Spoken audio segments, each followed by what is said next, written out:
Friends, welcome. Let's start our today's session. And this is about income from house property. And today is the second class on that. Yeah, in this last class, that is in the previous class, what we have learned that it is the annual value of the house property which is taxable, right? What is chargeable to Yes. tax is the annual value of the house property, not rent. We may use rent to compute that annual value, right? And when coming to annual value, several steps are involved. We need to compute what is gross annual value, what is net annual value. And after that only we'll be able to compute what is income from house property. And few other important things also we have discussed. That is, it is important that it is important for all of us to know that it is the owner in whose hand house property is liable to tax. Ownership is important. And this ownership can be free ownership, but can be leasehold ownership also. There are some situations which is referred to as deemed ownership. That means even if actually owner might be different, but some other person may be deemed to be the owner. That concept also we have understood. Right. These are a few things we have discussed in our previous class. And we have also done some problems in our previous class. Today also we'll be doing few more problems. Going to share the screen with you right now. So very quickly we will be recapitulating what we have learned. Then again we'll discuss few more points.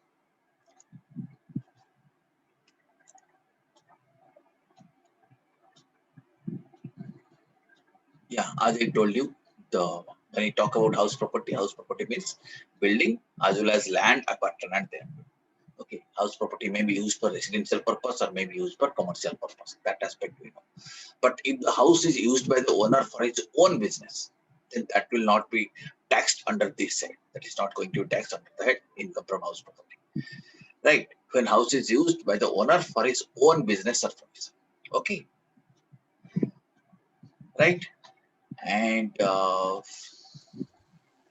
these are the few things we have discussed. Deemed ownership concept also we have discussed when house property is transferred without adequate consideration to the spouse, not being a transfer in connection with an agreement to live apart, or when house property is transferred without adequate consideration to a minor child, and in case of holder of an imperishable estate, then member of a cooperative society, company, and AOP, a person who is in possession of the house property as part performance of the contract referred to 53A of the Transfer of Property Act, then person having a right in the Sir, property can you explain by way of this lease. exception? Excep- Sir, this exception case, can you explain this again? Which one? Exceptional part. Okay, exceptional part. Okay, so I The told you. exception part, which Okay, is given under the right, point friends. five. We have already understood what is the meaning of ownership. Ownership includes leasehold ownership also, and these are the situations which are referred to deemed ownership. So situation 1, 2, 3, 4, 5 we have covered, and let us coming to point number 5. It talks about deemed ownership. Situation number 5 is that a person having right by way of lease. That means leasehold right is also included, right, in a property for a period not less than 12 years. That means if the lease holding period is for 12 years or more, then that will be treated as deemed owners. The person or who has taken the property on lease, he shall be treated as the deemed owners. Okay, but the period should be 12 years or more. This part is our point number 5 we have understood. Yes, sir. Okay, now this exception means exception to point number 5. What this exception says, the above provision excludes any right by way of renewal of lease from month to month or a period not exceeding 1 year. That means if the person is taking a property on lease for a very short period, maybe for 6 months, after that it is renewable, or maybe for 1 month, after that it is renewable from month to month basis. Okay, that kind of lease will not be considered as a lease here. Okay, so this exception is the exception to point number 5.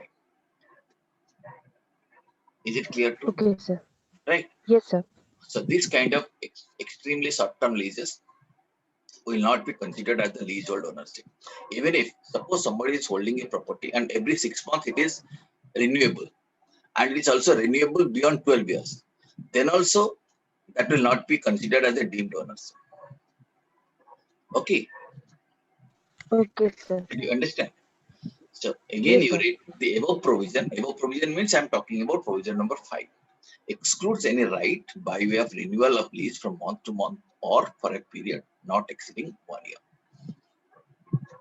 Right? Understood this? So this is the concept of deemed ownership. Yes, sir. Then this important concept we have understood. This is about the computation steps. How to compute income from house property. As we have discussed earlier, again also we are going to recapture. We need to know first of all gross annual value. Okay, what is gross annual value? Who can tell me? Any idea you are having? Anyway, we are going to discuss it today again. What is gross annual value? Can anyone tell me? The amount on which tax will be charged. No, it is not the amount on which tax is to be charged. Anyway, I'm going to discuss after a while. So let us know. Let us discuss like this. There is something called as gross annual value, and from that gross annual value, we are going to make deduction for taxes which are imposed by local authorities like municipal taxes, water taxes, etc. needs to be deducted. Then we'll be getting net annual value, and this net annual value will be subjected to two deductions. One is standard deduction, it's flat 30%. Second one is interest on borrowed capital. If some capital is borrowed or some loan is taken, that interest will be deducted, and after these two deductions will be arriving at the figure which is the income from house property. Okay, now first we'll be discussing what is gross annual value. Okay, now conditions, certain conditions we have discussed in our previous class, and we have also discussed this thing. If properties hold house property is held as stock in trade, then also it is taxable under that income from house property. But however, for 2 years from the end of the financial year in which the property construction is completed, property uh, will not be charged to income tax, right?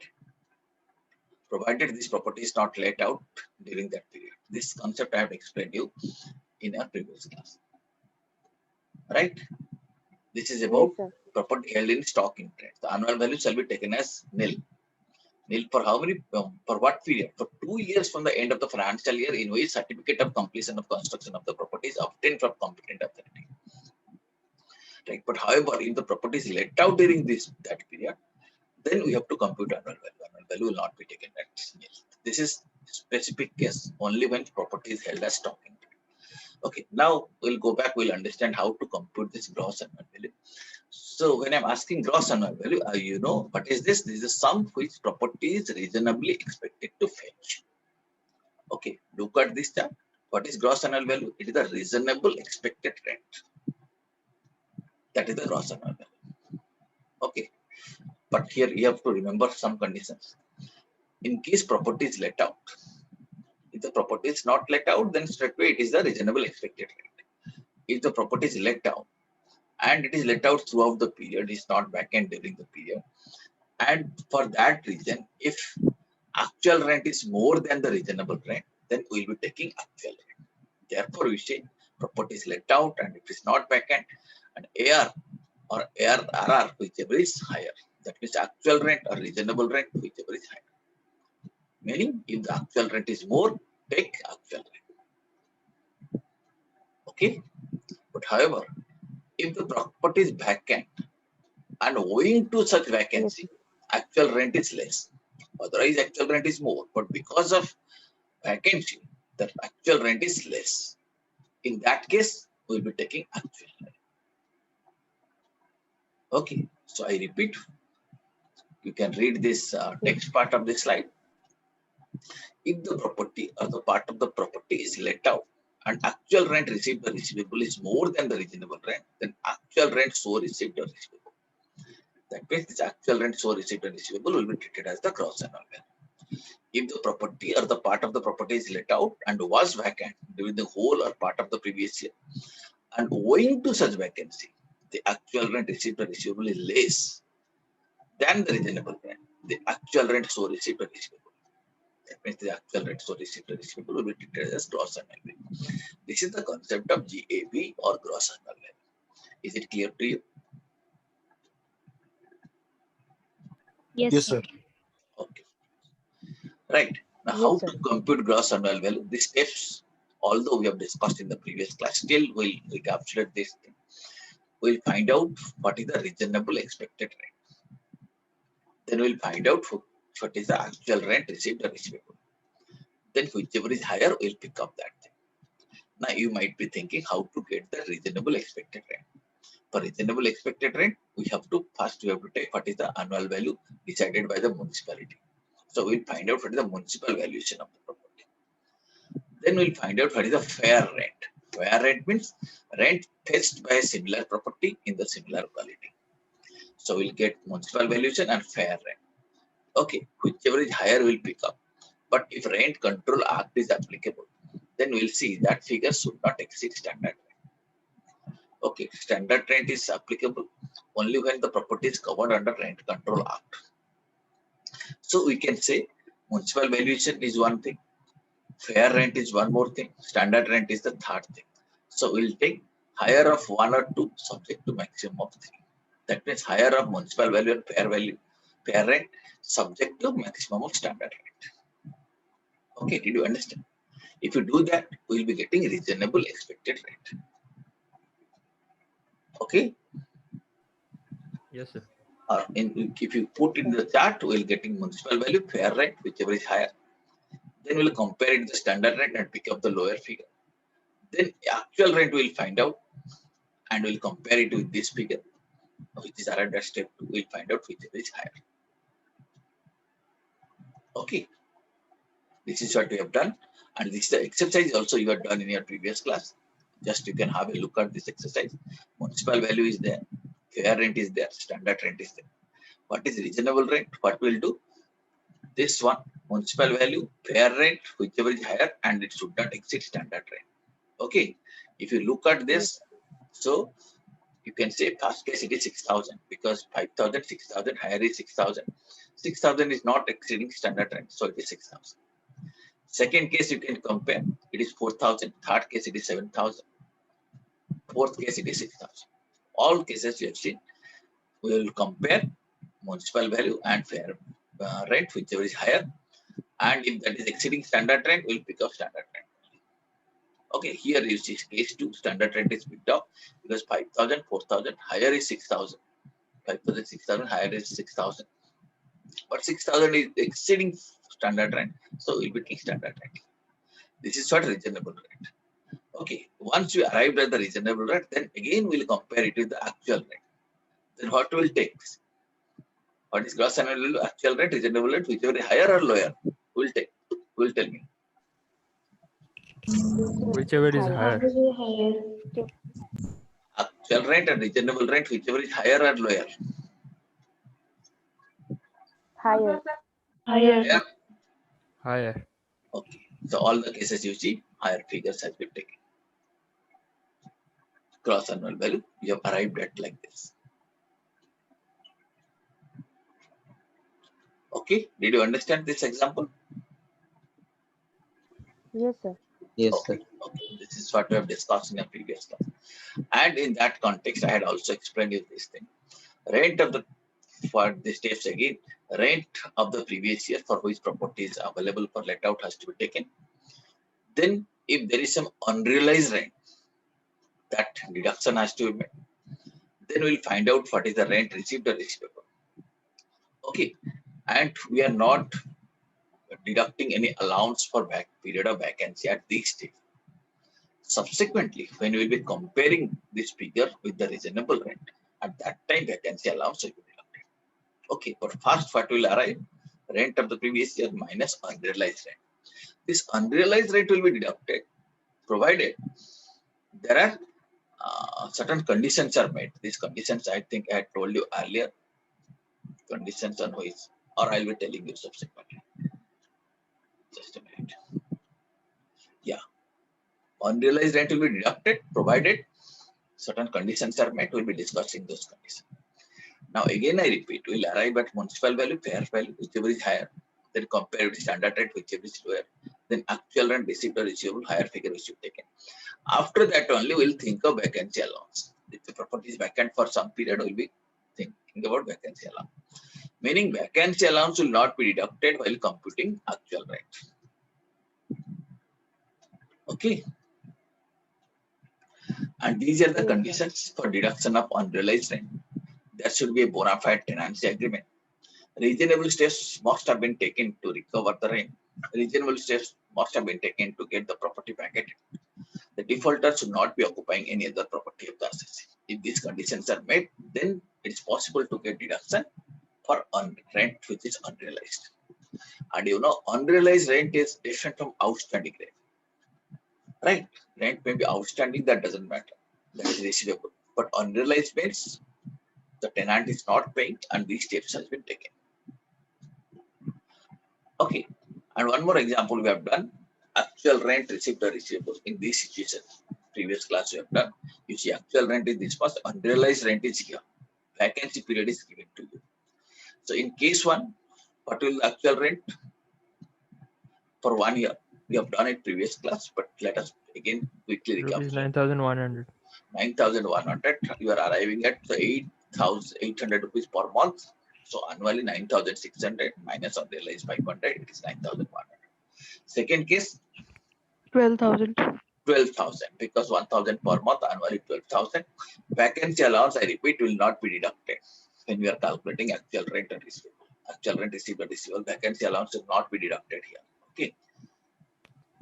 Third case, 11,000. 11,000. That is, this is 12,000 per year minus 1,000, 11,000. Okay. So GAV computation steps. First, we have to compute reasonable expected rent, then compute actual rent.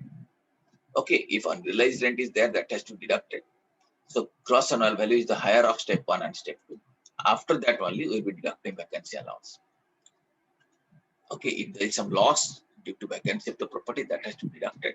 Then gross annual value, final gross annual value is to be computed. Okay, so here at this stage, let us do one more simple exercise.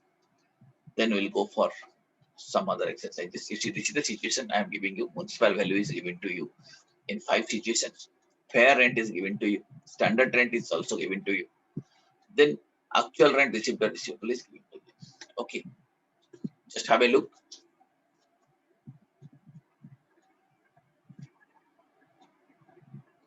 Five cases are there. Okay, so the same thing is given in the solution page. If this is the thing, you tell me how to arrive at the actual rent. What is the amount of actual rent and receivable? Actual rent received or receivable. Take a piece of paper and tell me the answer. Then I will be showing you the answer. In all the cases, house 1, 2, 3, 4, 5. What is the amount of actual rent received and receivable? House 1, how much?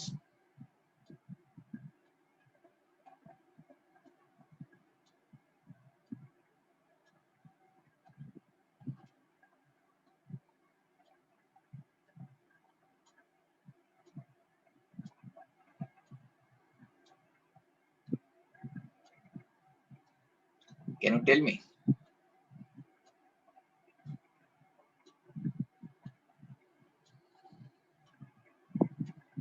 First case.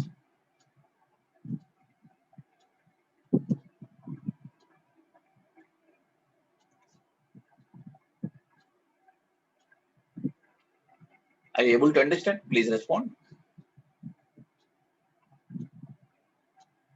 Sir, unrealized rent is not given, then how can What is not given? calculate the What is not actual given? rent? What is not given? Unrealized rent. Sorry? Unrealized rent. Sorry? Unrealized rent.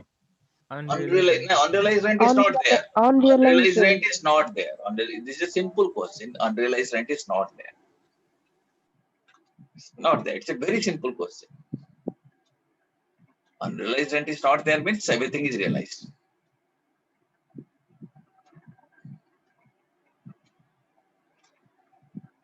It's a very simple question. You have to calculate gross annual value.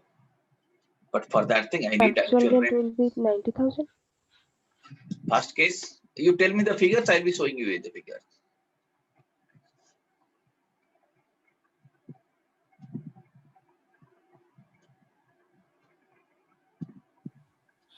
So how did you get that 72,000?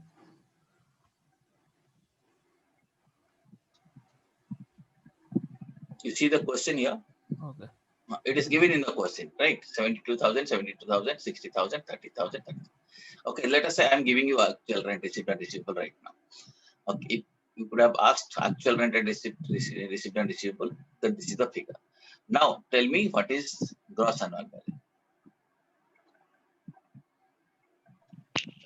First 90,000. Second case, 72,000. third case. 90,000. 60,000. 60,000. Okay, so this is a very simple question. You see, you can easily find out gross annual value. That means what exactly you are doing, what you are comparing, expected rent and actual rent, Like whichever is higher. Is it not? Yes, sir. Okay, yes, sir. expected rent and actual rent, whichever is higher, that figure you are comparing, and on that basis you are deciding. This is a simple question. You can give this answer. Yeah, and if I add unrealized rent to that situation, okay, so this is the case. This also we have done in our previous class. Okay, municipal value is given to you, fair rent is given to you, standard rent is given to you, actual rent receipt or receivable is given to you, unrealized rent is also given to you in this case.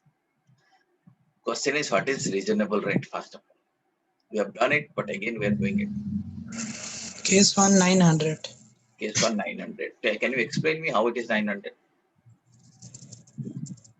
Between fair value and municipal value, the 900 is maximum and standard value is higher than the municipal Okay, value. so on that logic, 1 and 2 will compare 1 and 2, whichever is higher, but subject to maximum of 3. On that basis, we are getting reasonable rent is like this. Okay, what is actual rent? Received and receivable. And here we are computing actual rent, received and receivable. Since unrealized rent is there, what we'll do? We'll adjust that thing. Assuming Deduct from that all the conditions are met. So what is actual rent, received or receivable? 1200.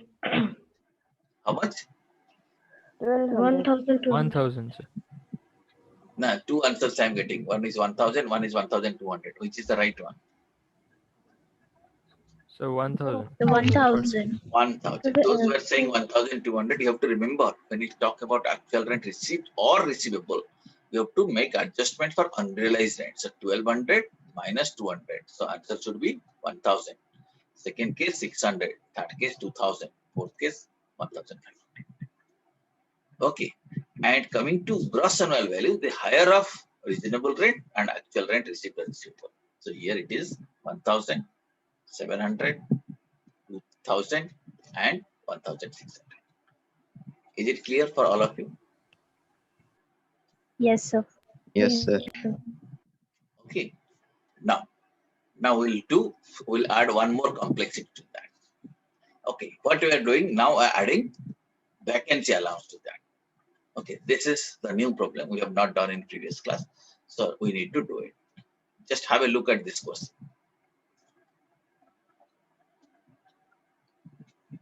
Municipal value is given to you, right? Fair rent is given to you. Standard rent is also given to you. Actual rent is given to you. Unrealized rent is given to you. Now here one more thing, loss due to vacancy. That is also given to you. So first, I would like to compute a reasonable expected rent. Can you help me? 62. 62. First case, 62. how you are computing? Some of you please explain. So the higher of municipal value and fair rent is 68, Okay, but the standard rent is 62. So it should be 62. 62. Okay, all other cases also you tell me, then I'll be showing you the answer. Second case, It's also 62. Second So also same 62. 62. third case, So 68. 68. fourth case, 115. 115. 150. How much fourth case? 115. 115. Acha. Fifth case, 115. 115. friends, I request you take a piece of paper and check your answer. Okay, the reasonable expected rent you are able to compute correctly. Right. Now, next question is, next point is that actual rent received or receivable. How we'll calculate? This is after unrealized rent. Here, I have given you a hint after unrealized rent. Otherwise, also you need to understand. When unrealized rent is there, we need to deduct it. Provided those conditions are met. Right. Now, what is actual rent received and receivable? Please. Case 1 is 65. First case 55. Second 65. case 65. 65. Second case, you calculate all these things and tell me. First 61. case, 61. first case, how much you said? 65. 65. Second case, 61. 61. third case, 68. 68. fourth case, 71. how much? 71. 71. Okay. Fifth case, 90. 70. 70. 70. 70. Okay, 70. let me show you the answers. Please take it down. Correct? Yes. Okay, then we'll take higher figure, higher of 1 and 2. This is the higher figure. It is easy to compare, right? Reasonable rent or actual rent received, whichever higher will be. Then what we'll do, we'll make adjustment for vacancy allowance. Here straightway question has told you what is the vacancy allowance. So you can find out vacancy allowance is this much. That means this is the loss due to vacancy. Then gross annual value will be this figure minus vacancy allowance. Gross. This is the figure. Gross annual value. Are you able to understand this example? Yes, sir. Yes, sir. Okay, so you see, there might be different situations, different combinations might be there. But once you have understood the concept, it will be easier for you. Definitely, you will be able to solve the problem. Okay.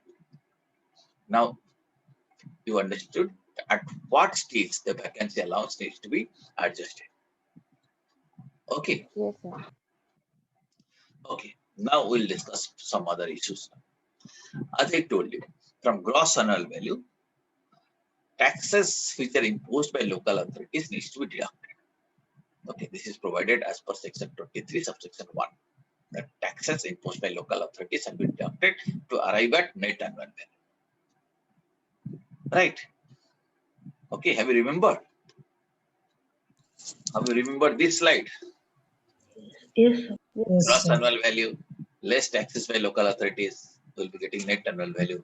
Then standard deduction, Standard interest or deduction. capital. Okay, this is the slide I had shown you. Right. So you see, this taxes by local authorities, we have to remember that this is allowed from deduction from gross annual value. And it is computed as a percentage of net municipal value. Sometimes some question it gives, it might, question might have given you that taxes by local authorities this much, or municipality taxes is this much, or water taxes is this much. This has to be deducted. But sometimes it is given in a percentage. Okay, municipal tax is 20%. But 20% calculated on whom? If municipal value is there, we have to calculate this percentage on municipal value. Meaning local authorities taxes has to be computed on local authorities value. Did you understand? So if municipal value is there, then you have to calculate this tax on municipal value. Okay, Yes, sir. right? So question might have given you annual value, might have given you municipal value, then you might, so you need not be confused. When you have to compute municipal taxes, it should be computed as a percentage of municipal value. Right? And again, this amount must have been paid during the previous year. If it is not paid, meaning it is outstanding, then the amount will not be deducted. Meaning this expenditure is allowed only on cash basis. Okay? If outstanding, it is not allowed. Okay? Okay, sir.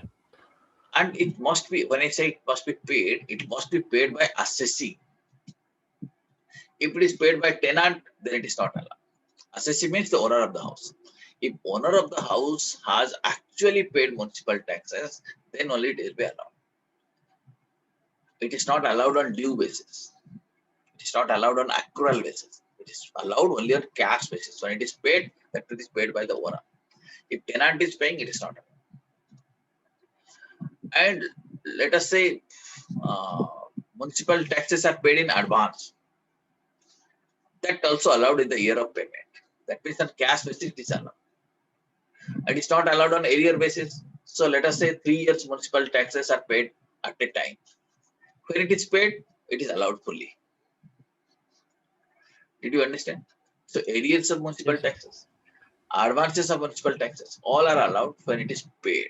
Paid means it is paid on cash basis. Okay. Okay, sir. So municipal taxes points are over now. Now you see, after that, section 2, after deducting municipal taxes, you will be getting net annual value. Then that is subject to 2 deductions. One is standard deduction, second is interest and borrowed capital. Section 24A talks about standard deduction.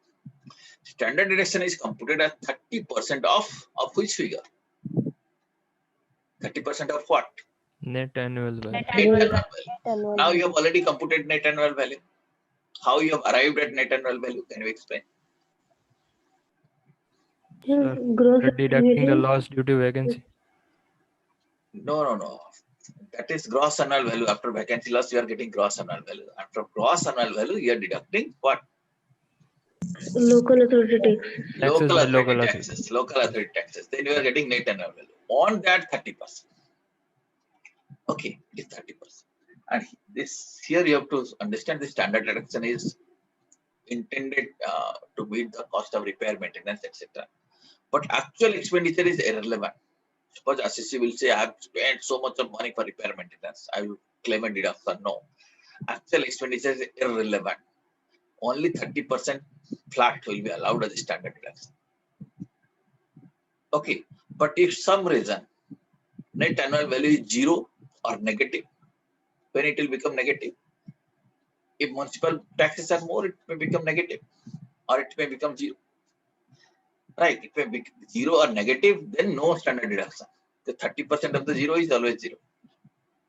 Okay, if it is negative, then also no standard deduction. Did you understand? Yes, sir. Yes, sir. Okay. Okay. So Now, actual expenditure means the expenditure on the taxes. sorry, please tell me. Actual expenditure in this case means the taxes paid. No. Actual expenditure in this case means it is. We are not talking about taxes now. We are talking about standard deduction. Standard deduction means I told you this allowance or this deduction is allowed to meet repair maintenance cost. So when you talk about actual expenditure, I am referring to repair maintenance cost. Okay, sir. Okay. So under the head income from house property, owner has got a house property. Repair maintenance cost is not allowed. In that place, a flat deduction is allowed, standard deduction. Okay, but let us say some same house property is held as a business asset. Business assets are excluded here. Business houses are excluded here. Is it not?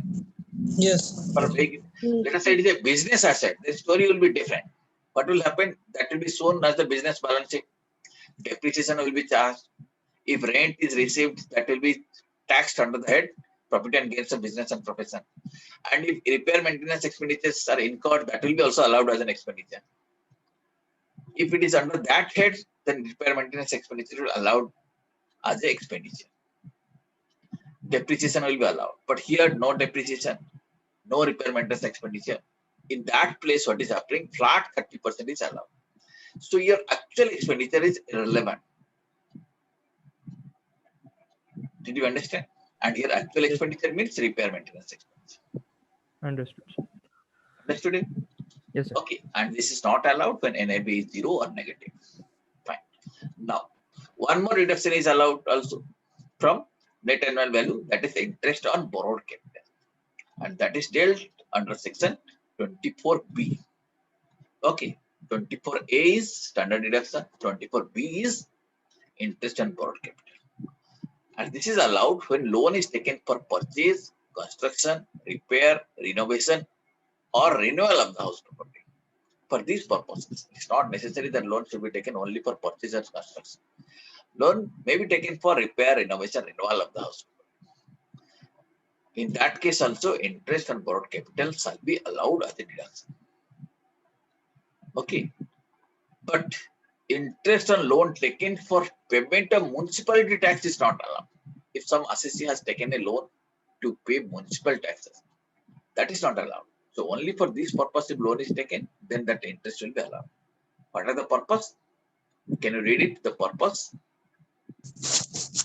Purchase, Purchase, construction, repair, repair, renovation, renewal. Yes, this you have to remember. For any other purpose, it is not allowed.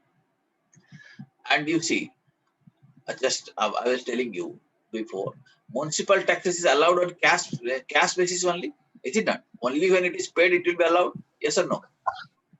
Yes, sir. Yes. Here you have to remember, interest on borrowed capital is allowed not on cash basis, but on what basis? Can you read it? Accrual basis. Accrual basis. Meaning, if the interest has been accrued, even if it is not paid, this deduction is allowed. Okay. So irrespective of the method of accounting followed, method of accounting can be cash basis, can be accrual basis. Doesn't matter. Right. Irrespective of the method of accounting, this interest is allowed on accrual basis.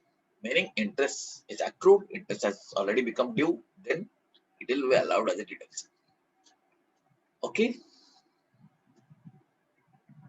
Yes, sir. Yes, sir.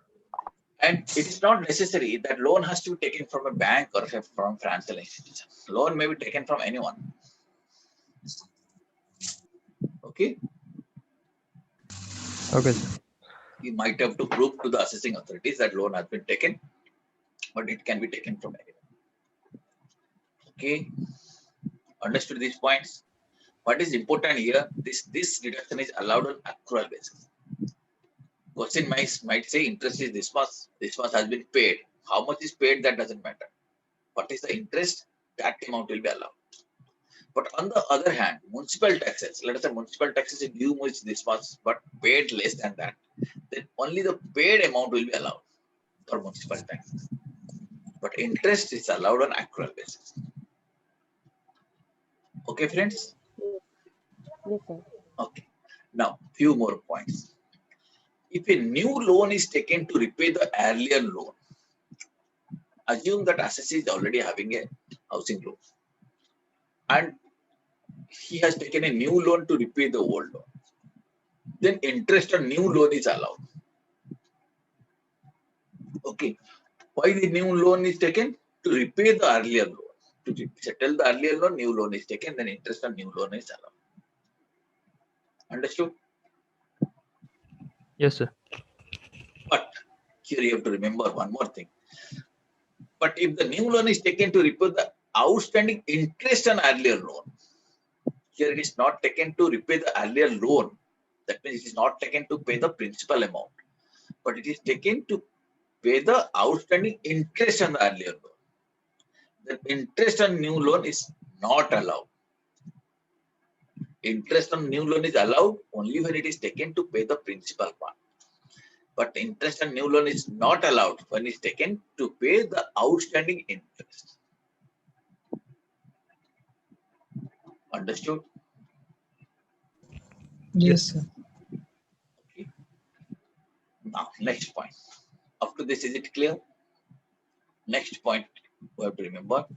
If loan is taken by mortgaging one house property for construction of another house, then interest is eligible for deduction from the second house. Let us say first house is there. We have mortgaged that house and taken a loan for construction of second house. Okay, that means from second house's net annual value, you have to deduct interest because it is taken for construction of the second house. Understood? From second house net annual value, you need to deduct interest on borrowed capital. Did you understand this point? Yes, sir. So there are few points. These are few important points for interest. I think you have understood this. Important here is that if new loan is taken, if it is for repayment of earlier loan, it's allowed, interest is allowed. But new loan is taken to repay the interest of earlier loan, no, it is not allowed. And interest is always allowed on accrual basis. Okay, and few more points you have to say. Sometimes what happens, banks and other financial institutions, when they sanction loan, they charge some brokerage, commission, etc. Is it not? Charge some commission brokerage. This brokerage, commission, etc. shall be treated as interest. Okay, meaning that will be allowed. But if penal interest is levied not on borrowing. It is levied when you are delaying the payment. Penal interest is not allowed. Okay, penal interest is not allowed. Okay. Suppose interest is levied as penalty, then that is not allowed. And you have to remember that interest under section 24. 24 means I told you two clauses 24A, 24B. 24 is A is about what? Standard deduction. 30% standard. 24B is about Interest on borrowed. interest on borrowed capital. So these two deductions are exhaustive, meaning no further deduction is allowed. So no deduction for repair, insurance, etc. is allowed. Okay. And one more thing. If you are constructing a house, then you might have taken loan before construction also. So the interest can be split for pre-construction period interest and post-construction period interest. Understood? Interest can be split for pre-construction period interest as well as post-construction period interest. Okay. So what is this separate treatment actually meaning? Separate treatment at means we will segregate first of all what is pre-construction interest and what is post-construction period interest. Sir, interest for pre-construction period is accepted for deductions or not? Both are accepted, but treatment will be separate. I'll be just telling you. First, we'll know how to segregate it: pre-construction period interest, post-construction in period interest. But at this stage, I can tell you in brief that interest for pre-construction period is allowed in installments, not at a single time. It is allowed in 5 equal installments. How many installments? 5. 5. 5. But post-construction period is interest allowed every year. So we'll be learning that thing. But first we'll need to understand that interest will be segregated in 2 parts: pre-construction period interest and post-construction period interest. Okay. Yes, sir. Yes. Now we need to understand what is pre-construction period. What is, Who is paying the brokerage? sorry, please tell me. Ask your question again. Sir, who is paying the brokerage? Who is paying the brokerage? The borrower is paying the brokerage To the lender. to the lender. Right. Okay, so this may be brokerage, commission, processing charge, etc. When you take a loan from a bank or for any other financial institution, they'll be charging a brokerage, commission, processing charge.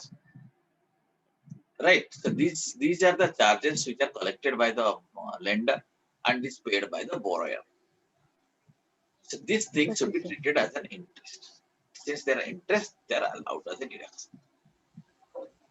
Okay. Yes, sir. After this, if it is clear, then I'll be entering into a new concept, that is how we are going to segregate pre-construction period interest, post-construction period interest. Up to this, you have understood? Yes, sir. Okay, standard deduction already you know. Interest and borrowed capital you have understood. It is for purchase, construction, repair, innovation, renewal purposes. Okay, and which cases it will be allowed, which cases it will not be allowed. We have understood this thing. Now we are going to segregate what is pre-construction period interest, what is post-construction period interest. For that thing, first we'll segregate, or first we'll try to understand what is pre-construction period, what is post-construction period. Okay, now concentrate here. Important thing. Okay, first let us see when pre-construction period comment. Are you able to see this table? Yes, sir. Yes, Okay, yes, now, sir. okay, now focus here. Just understand today. You may refer to the recorded video later on, and you can note down. But now it is important for you to understand the thing. So let us say pre-construction period. Pre-construction period means construction has not been completed before that, whatever period. Loan might have taken before that. We'll find out what is pre-construction period interest. First, you see here I am talking about when this period commences.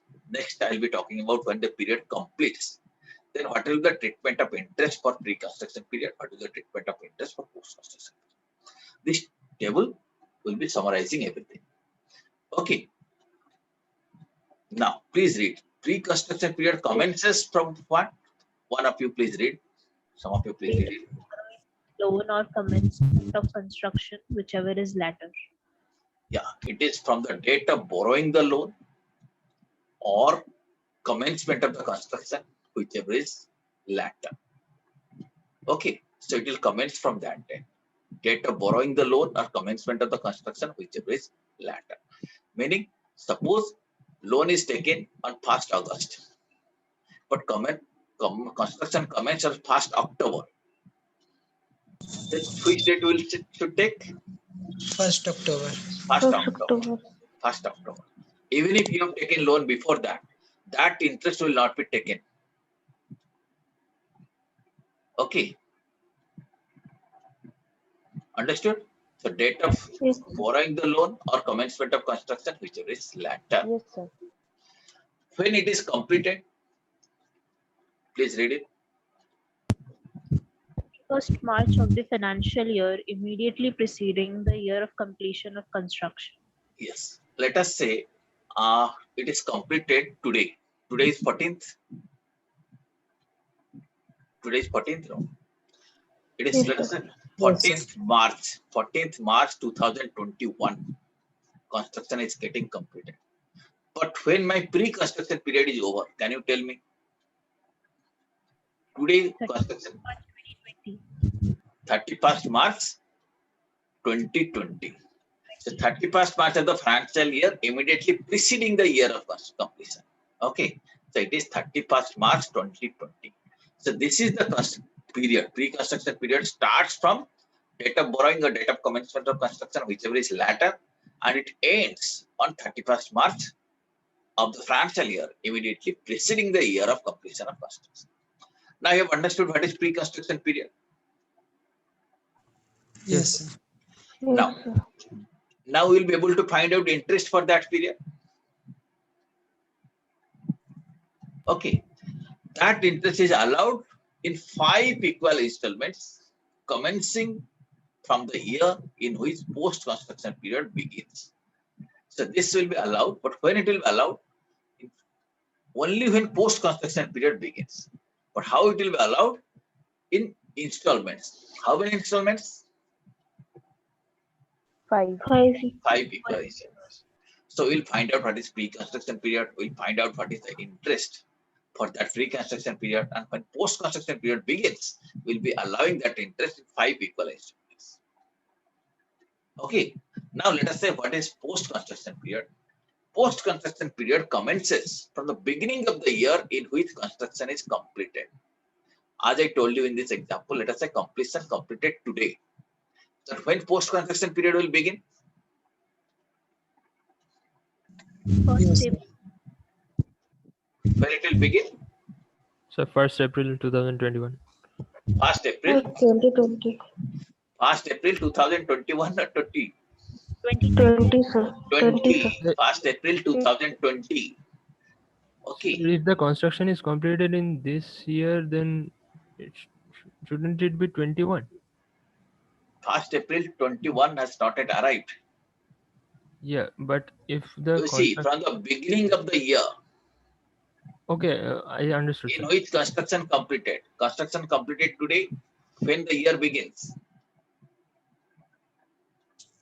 April 1st, 2020. It is falling within the year 2021. Yes, I understood, sir. Okay, so construction begins for 1st April 20. So post-construction period starts from 1st April 20. And you have remembered when pre-construction period was ending? 31st March. 31st March 31st March 2020. 31st March 2020, pre-construction period ended, and from 1st April 2020, post-construction period started. Okay, understood? Is it clear? Yes, sir. Even if house is completed today, post-construction period will be starting from 1st April. Okay.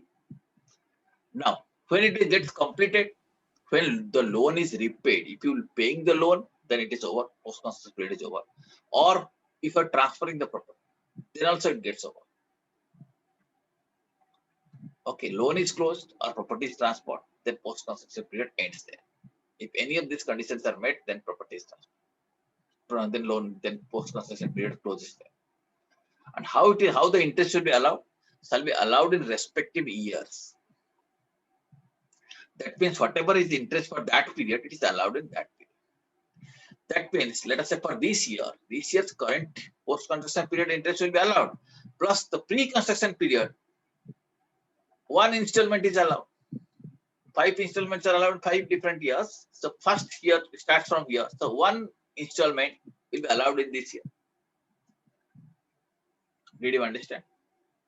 No, sir, can you repeat, Can please? you repeat, please? I told you, post-construction period started this year. In our example, Yes, sir. is it not? It started from 1st April 2020, and we are in financial Yes. year 2021, right? So, post-construction period interest, let us say current year's interest is 1 lakh rupees. So, 1 lakh rupees will be allowed here. It is allowed Yes. in the respective years. Yes. Okay. But let us say prior to that, pre-construction period interest was, let us say, 3 lakh rupees. The 3 lakh rupees will be allowed how much? In 5 equal installments. So per installment, how much? 60,000. Yes, sir. Is it not? So current year interest 1 lakh is allowed, but pre-construction period interest 60,000 will be allowed, because that is allowed in 5 equal installment. And when it is allowed, in the year in which post-construction period begins. Post-construction period begin now. Just now it started to begin. So that will be also allowed. One installment will be allowed here.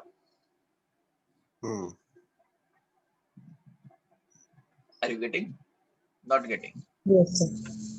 Yes, sir. Yes, sir. Sir, Yes, the sir. post-construction period interest will be allowed in lump sum. Post-construction period will be allowed. Lump Once. sum in the means period wise. Period wise. There will be no installments. Now, friends, you see.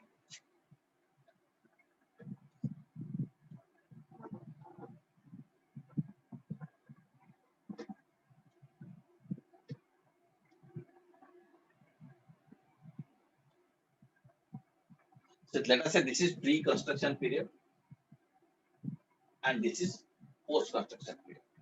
Post-construction period interest every year it will be allowed, right? Year 1, 2, 3. Every year, whatever is the interest in respective years will be allowed. But this pre-construction period, so 1/5 every year. 1/5 will go to this year, 1/5 will go to this year, 1/5 will also go to this year, 1/5 next year, 1/5 next year, over. Did you understand? So in the first year, post-construction period interest, usual interest will be allowed. Plus pre-construction period interest, 1/5 will be allowed. Yes, sir. Got it?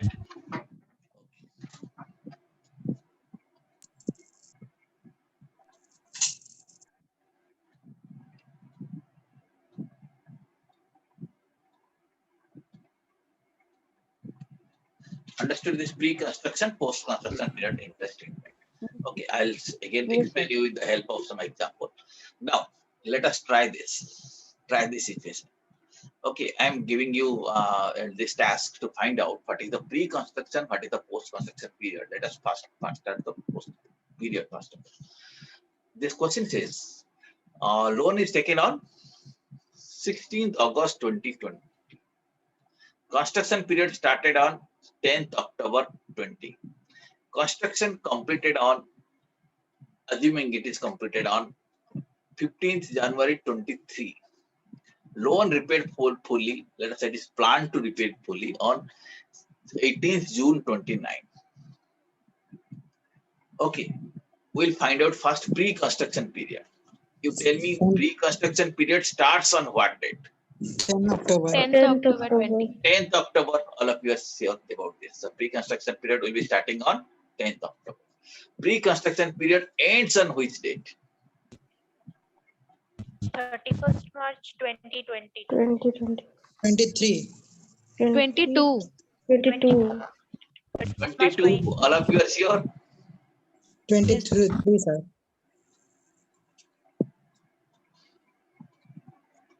Sir, I think 23. 23 or 22? 22. When it will end at the beginning of the financial year, when construction gets completed. Construction gets completed on 15th January 23. Right? Beginning of the financial year. When financial year begins?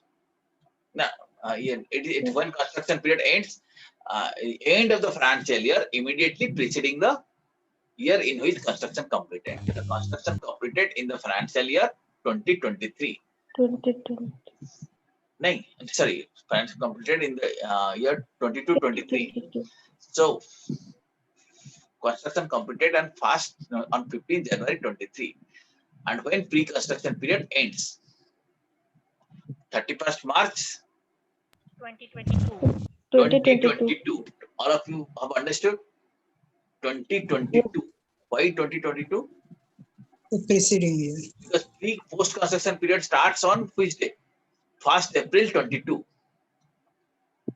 Okay, 1st April 22, post-construction period started. Okay, so that is the beginning of the financial year when construction is getting completed. And what is the treatment for this pre-construction period interest? How it is Allowed in 5 equal installments. Yes, right, 5 equal installments.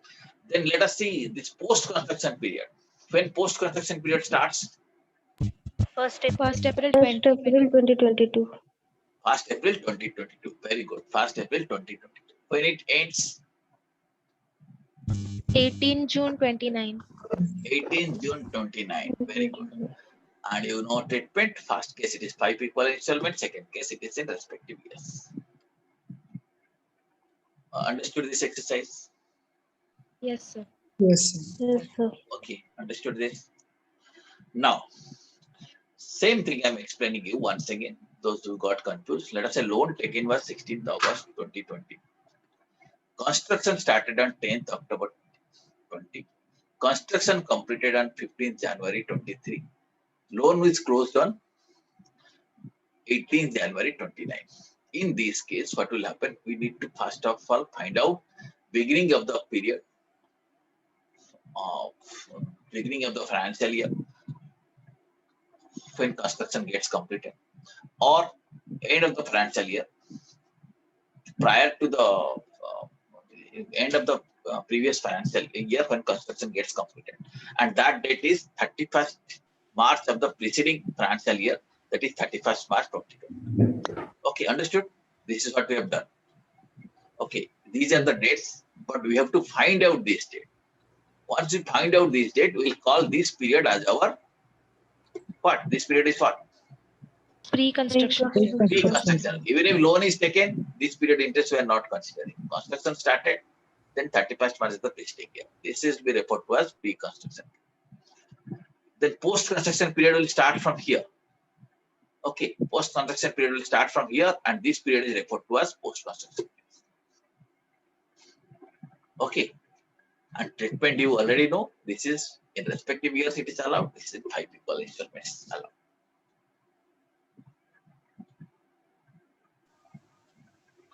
Is it clear? Yes, sir. Yes, sir. Yes, sir. Okay. Yes, sir. Okay. Now, friends, this is okay. I think we'll be able to handle it. But one more adjustment will be just remembering.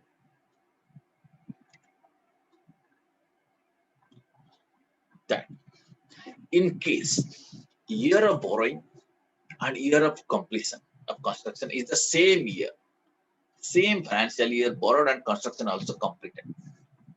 Then interest will be computed from the date when construction is started. Right. So date of borrowing, and we have to, this is an exceptional thing. Date of borrowing and or they say year of borrowing and year of completion happens to be the same year. In that case, interest will be computed from the date when construction gets started. In that case, date of borrowing of the loan or commencement of the construction, whichever is latter, shall not be taken into consideration. Okay, normally what we do, date of borrowing or commencement of construction, whichever is latter we take. But in this case, when in the same year it is completed, that will not be taken into consideration. Okay, construction borrowing year and the completion year is the same. So entire interest can be considered as the post-construction period interest and it will be allowed in respective years. Did you understand this situation? Yes, sure. In the same year it has been borrowed. Now, interest will be allowed, but certain conditions are there. Okay, certain conditions are there. In certain situations, interest will not be allowed. Interest in borrowed capital will not be allowed in this situation, and this is dealt in section 25. Section 25 talks about interest on outside India is interest payable outside India is not deductible when no TDS is deducted and deposited. You are paying interest, you are eligible for deduction. But if the interest is payable outside India and on which tax has not been deducted at source and has not been deposited, that is not allowed. Okay, one more additional condition. First of all, TDS is not deducted or deposited, and the payee has no person in India who can be treated as his agent. So if these two conditions are there, or these two conditions are met, that means TDS has not been met, tax has not been deducted, and payee has no agent in India. In that case, even if interest is paid, that will not be allowed as a deduction. Understood the situation? Yes, sir. Yes, sir. Okay, but if it is payable outside India, it is paid inside India, then it is allowed. But interest is paid outside India, but tax has not been deducted at source, and the person has no representative in India. He has no agent. Then it will not be allowed. Okay. Here sometimes what happens, students get confused. Question might have said instead of outside India, question might have mentioned paid to a non-resident. Non-resident does not mean that it is paid outside India. The person it just might be paid in India, but to a non-resident. So don't get confused with this. You have to remember these words. If interest is paid outside India and tax has not been deducted and the person has no agent in India, then only it is not allowed. So here you have to remember, interest paid without TDS to non-resident in India shall be allowed. But interest paid without TDS to a resident, even if it is paid to a resident, but out of India, shall be disallowed. Understood?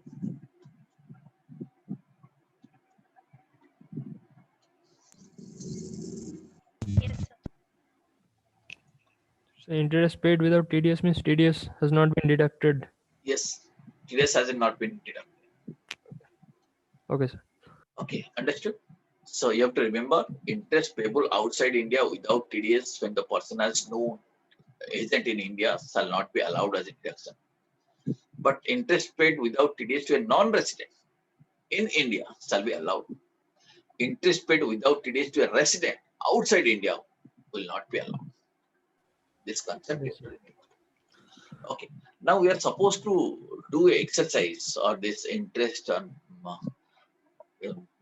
whether interest is allowed or not. But for that, what we would like to do, I would suggest that we'll be doing it in the next class, but for which you need to come prepared. If you come prepared, just go through this, what is pre-construction period interest, what is post-construction period interest, how it will be allowed, all these things. Please come prepared so that we can effectively do that exercise. Okay, it will be more useful if you come prepared and try that. Okay, is it okay for us? Okay for all of you? We'll be doing the next exercise in our next class. Yes, sir. So next class, please come Yes, prepared. Whatever is taught to you under income from house, okay? Please read it refer to your study material. If required, you may refer to our recorded video, and we'll be solving that question in your next class. Whatever you have learned till now, is it clear or you got some query? If you got any query, then let me know. I'll try to address it. Any query you have? No, sir. Okay, then. Thanks a lot. Thank you very, very much. We'll catch up in your next class. Thank you, sir. Thank you, sir. Thank you. Thank you, sir. Thank you, sir. Thank you. Thank you.